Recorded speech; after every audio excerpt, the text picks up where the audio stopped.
Welcome to TAPintoTV. I am Brian Brodeur, coming to you from East Main Media Studios in Little Falls, New Jersey. This week, we are highlighting several business professionals from the ABA, the American Business Associates.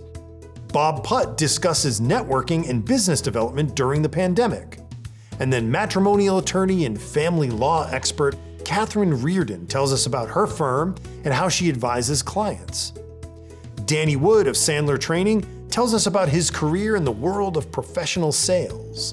But first up, the president and founder of ABA, Ellen Volpe, tells us about the organization's history and its mission.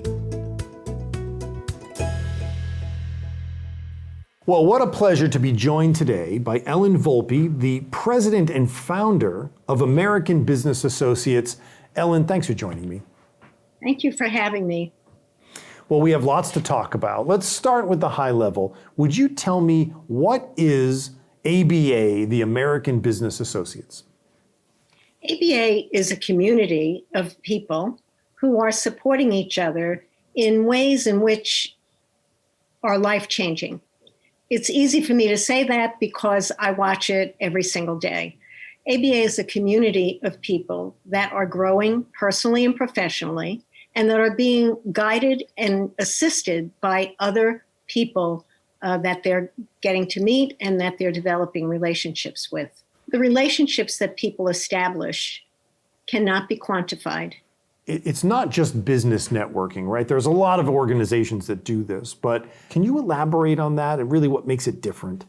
Well, I think that the frequency that people meet and the depth in which they develop their relationships comes from another side that really is not business related. It's really, again, it's the human aspect of developing rapport and relationship and staying in that relationship.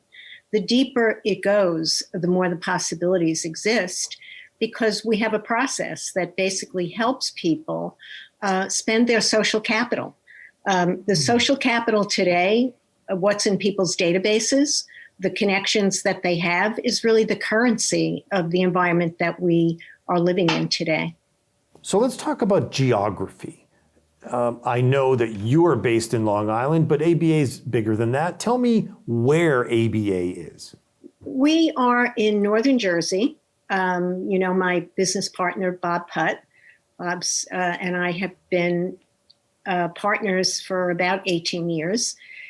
We are in New York City. We have an incredible group in New York City, which is a very unique time to be in the city. Mm-hmm. And we have quite a few groups on Long Island. We probably, I think at this point, have about 12 groups. We actually just kicked off a new group this morning. So tell me about the groups. If I understand correctly, they are market or industry exclusive. Can you explain that to me?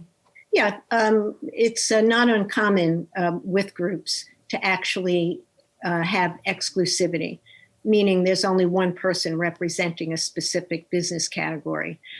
We, over the years, have looked for some ways where it appears that people might be competitive. Let's just say in the printing industry or the advertising. It could be any industry, law. We actually look to create bridges between people who appear to be competitive, but actually can really support each other. And we pride ourselves in looking for those opportunities and basically downplaying this word competition. We don't really look for it anymore. So let me shift gears for a second, because I have to ask you about your great aunt and the business directory. Can you tell me this story? It's fascinating. Yeah, thank you for asking. It's a story I love to tell. I lost my mother. My father was ill, and both of them were taking care of my father's aunt, my great aunt Sue. Sue was living alone, and she was 97. My father got too ill to take care of her, and I inherited Sue. She didn't come with big checkbook. She just came with a small box of family artifacts. Mm-hmm. Looking through the box, I discovered a business directory from 1923. And when I opened it, I was slightly shocked to find my grandmother's picture and a directory of people from Brooklyn, from New York City, from the Bronx, and a schedule of when they met and what they were supposed to be doing. And I had no idea that basically I have this thing called networking in my DNA. It's an amazing story. Yes. You've been a leader in doing business and creating relationships and networking for a number of years. What advice would you have for people perhaps who are just getting started in their career and how they may look at networking and relationships? What advice would you have? That's a very deep question for me, but I would say that there are so many books that have been written on the topic. And my feeling is that unless you are out of the stands and in the field, determining where you should be, how you should be, refining your skills, you have to get into the game in order to actually see the distinctions that are out there. And I like to pull the old Cy Sims commercial. We love an educated consumer. We really want people to go and feel the feeling, to get into the rooms and see what makes sense. And not every group is going to make sense. There are certain things that one should be looking for that relates to the goals and objectives of that person at that time. Ellen Volpe, President and Founder of American Business Associates, thank you so much for speaking with me. Thank you for having me today. What is TAPintoTV? TAPintoTV is the flagship video channel within the TAPinto hyperlocal news network. Not only are we producing original video programming, but we're also developing branded content for industries including business and finance, health and wellness, arts and entertainment, and more. The TAPinto network reaches a dedicated audience of over 8 million subscribers and users, with over 30 million unique page views last year alone. Nearly 2/3 of the TAPinto audience views TAPinto content 5 to 7 times per week, and almost half of that audience bought a product or service because they saw it advertised on TAPinto. TAPintoTV content is automatically distributed to over 40 affiliate websites within the TAPinto network. And not only have we recently launched a dedicated Roku channel, but we produce a weekly half-hour broadcast television show on News 12 Plus, which reaches over 3.5 million homes across the tri-state area. We know how to tell your story, and not only can we professionally produce it, but we can effectively broadcast it as well. For more information about how TAPintoTV can help you, visit tapintotv.net or email us at tapintotv@gmail.com.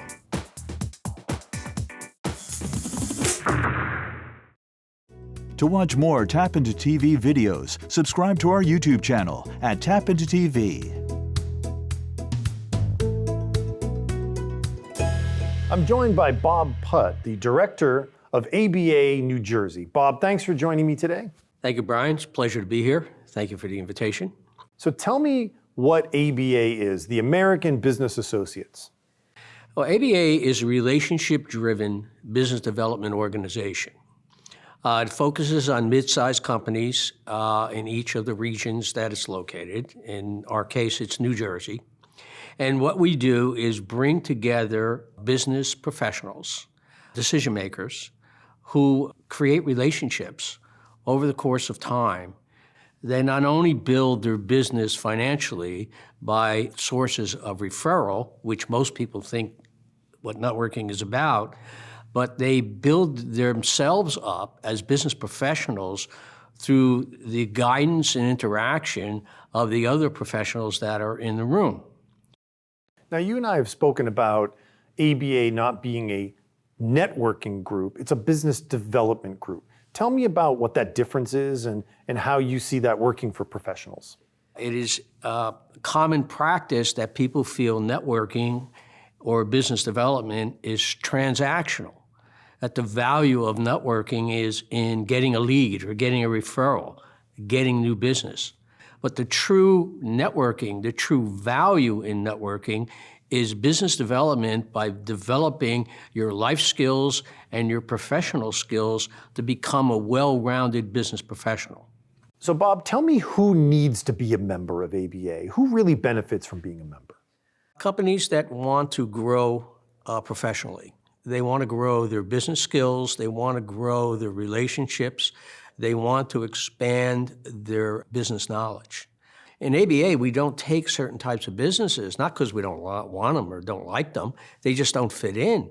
And it would be a waste of their time and money to join an organization like mine. You know, we vet our members so we know that their business is compatible. We can trust their knowledge in their business and that they're going to give professional service when they're recommended.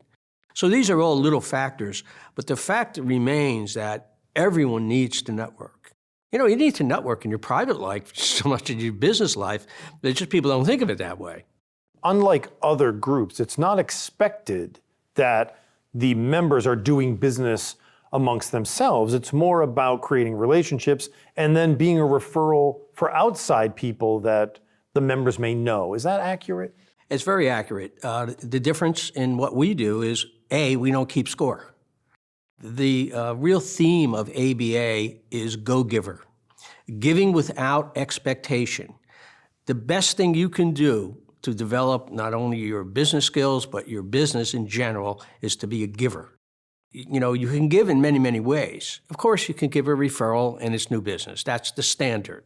But you can give somebody an article that will enhance their education on something they were not aware of. You can give somebody an introduction to an association that they had no access to. So being a go-giver is a big, big deal. Tell me how the pandemic has changed ABA and how it networks and how you see it evolving beyond the pandemic. The pandemic has had a dramatic effect on all networking or business development organizations. They're just like any other business. What's changed is people's understanding of what business development is. As I said earlier, they thought business development meant getting a referral.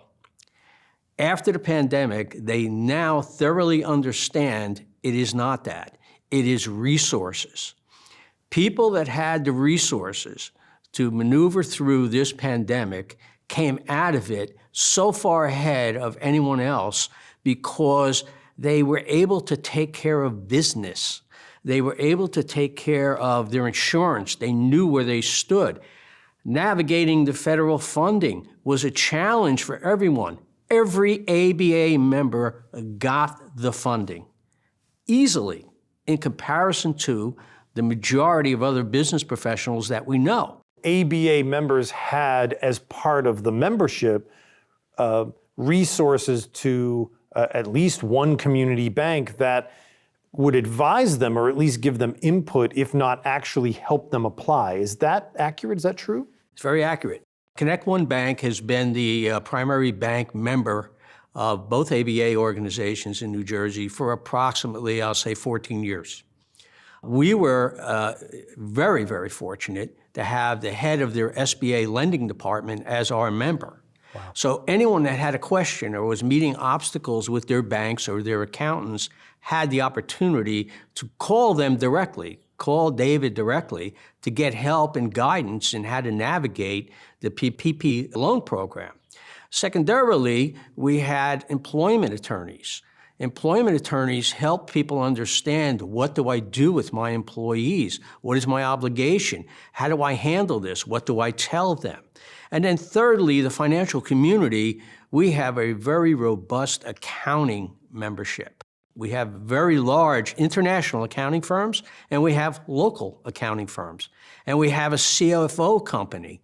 So the CFO company gave you guidance as to, once you got the PPE money, what did you have to do with it? What are the requirements, so that you don't have a misstep and have to wind up explaining yourself on what you did with the allocation from the government. Right. So it was extremely important. And as I said, membership in ABA, they were light years ahead of most business professionals. So lastly, I want to ask you, How do you see things being different in how you operate ABA and your business development groups? Things are going to be very different. There's just no doubt about it in every facet of every business. It's just the way the world has turned. What I'm trying to do is create educational formats that will help and guide them as to how to come out of this pandemic. We were using the CARE program recently, which was explaining to people that they have to plan. They have to sit down and put it on paper, pen to paper. This is how you plan on coming out of this pandemic. In addition to that, we're doing a SWOT program. The SWOT program is going to help you evaluate your business. It's going to help you understand where your strengths are, okay, where opportunities lie, where your threats lie, and what you can do to improve your business. And so we create focus groups for that, and people help you understand. They're the outside looking in at your business. So you have some aid here in evaluating how you're doing. Well, thank you for joining me today. And here we are getting back to business and back to video production after the pandemic. And I'm thrilled you could come in and speak with me. Thank you very much. To watch more Tap Into TV, follow us on social media at TAPintoTV.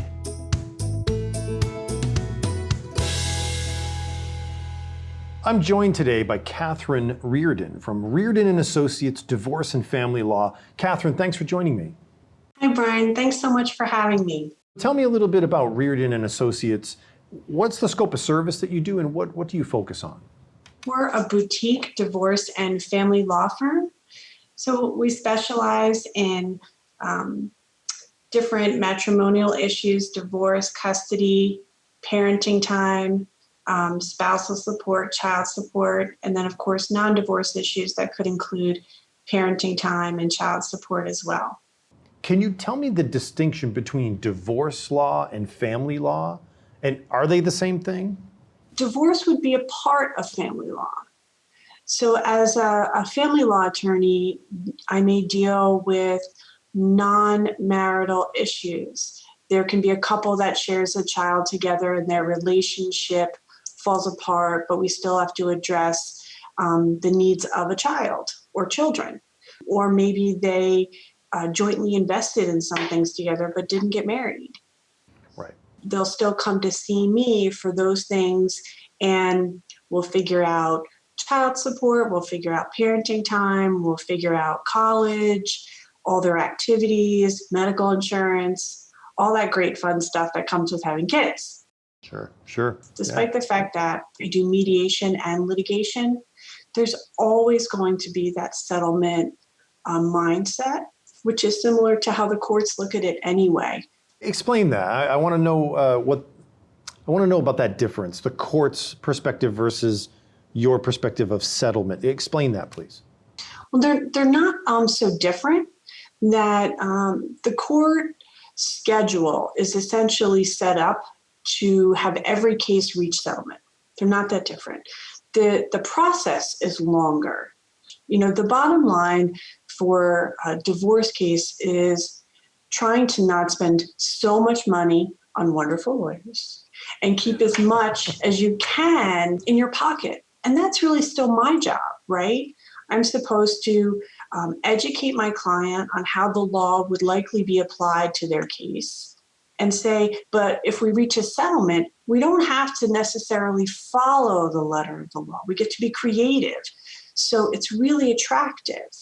And courts recognize that too. If people are able to negotiate their own settlement rather than having some judge who's a stranger tell them how they're now going to go forward with their lives, that's not such a great situation to be in.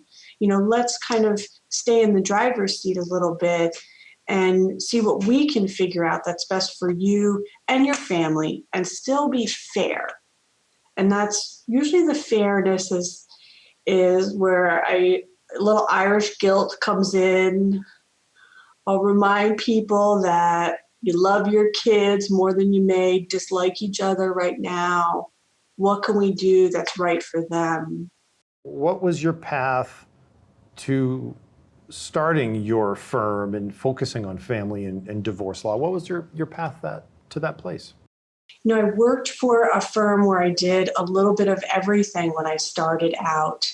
And one of the partners gave me my first family law case. And that direct contact with a person and seeing that I was able to impact them in such a positive way was such a great reward. I loved it. I still love it. I love that I get to really help people move on to the next chapter of their life and make it positive.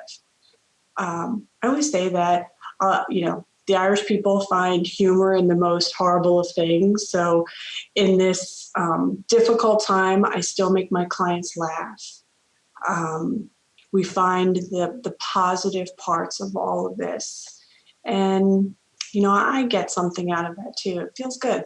Catherine, you're a member of the American Business Associates Business Development Group, the ABA. What does networking and business development mean for you and your business? Can you tell me about that?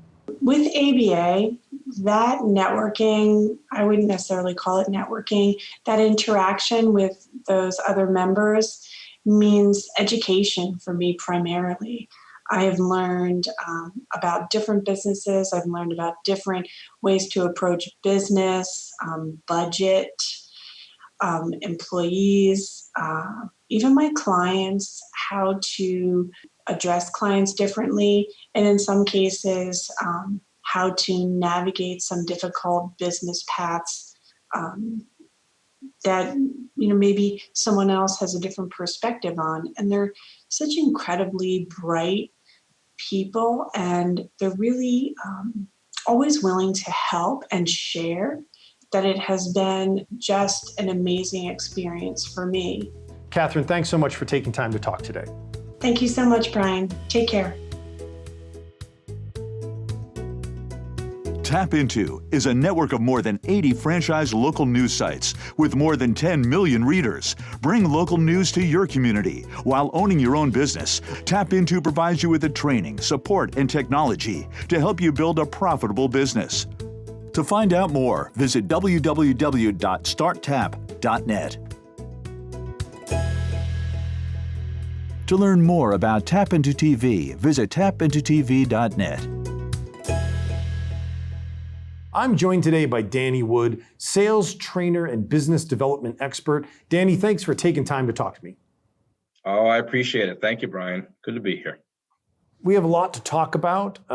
Tell me a little bit about what you do with Sandler Training, and tell me what your expertise is. Yeah, sure. So about 20 years ago, I got into Sandler Training. Quite frankly, I had a successful career in the apparel industry for 16 years. But after 16 years traveling the world, selling to Walmarts, Kmart's, and so forth, that's what the world had become at that point, was a lot of mass retailers.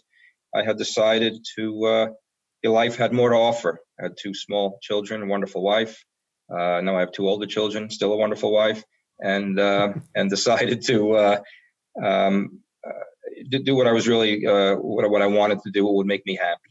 I was going through the Lincoln Tunnel, very frustrated one day with what was going on, right, and just in my business and in my life, and I plugged in one of my personal development cassettes, Deepak Chopra, and he said one of his, I believe it was 5 spiritual laws of success was do what you were meant to do.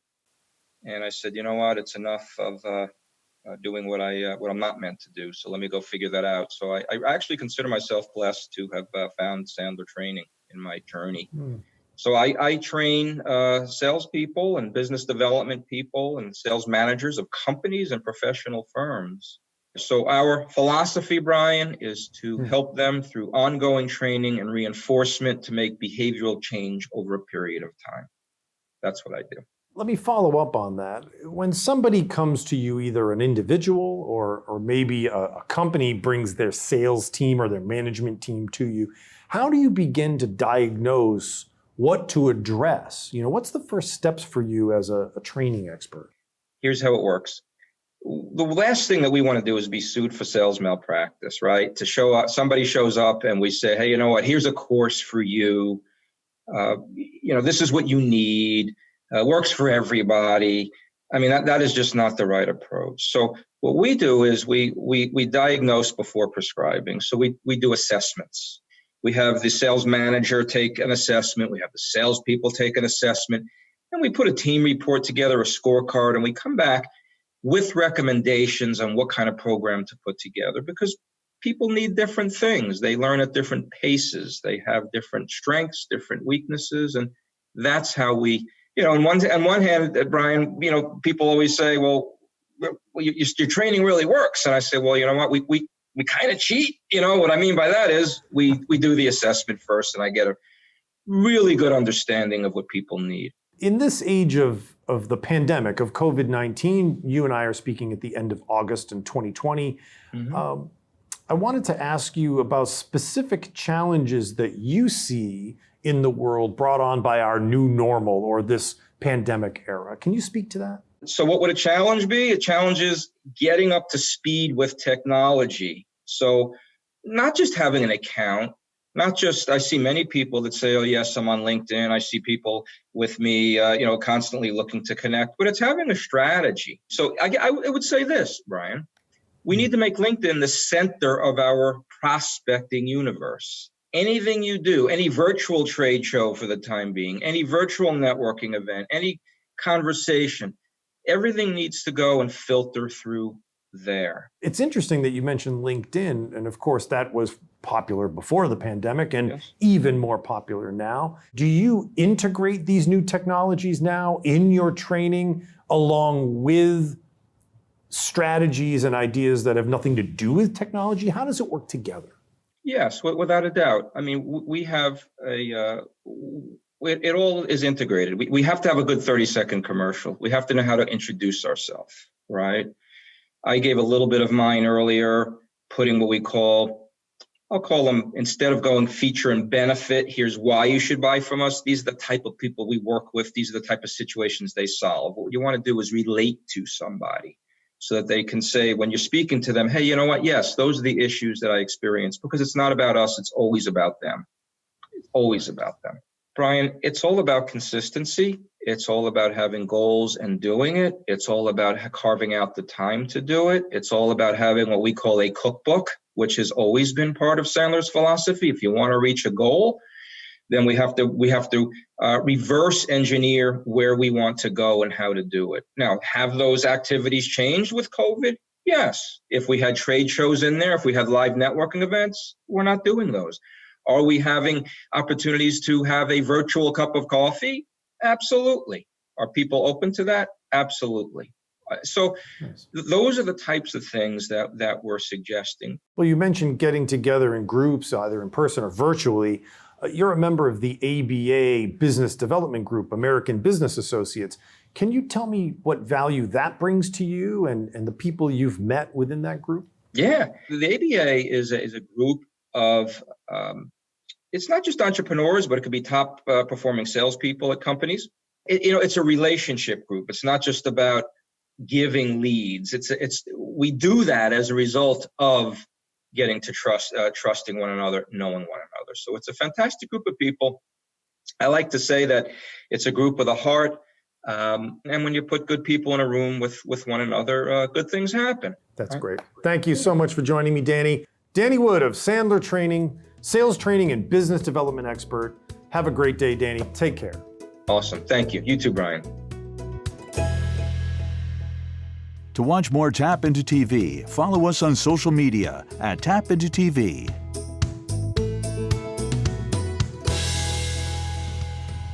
Thanks for watching Tap Into TV. Don't forget to follow us on social media, and you can watch any of our video segments anytime at TAPintoTV.net. Most importantly, everybody, stay safe and stay healthy.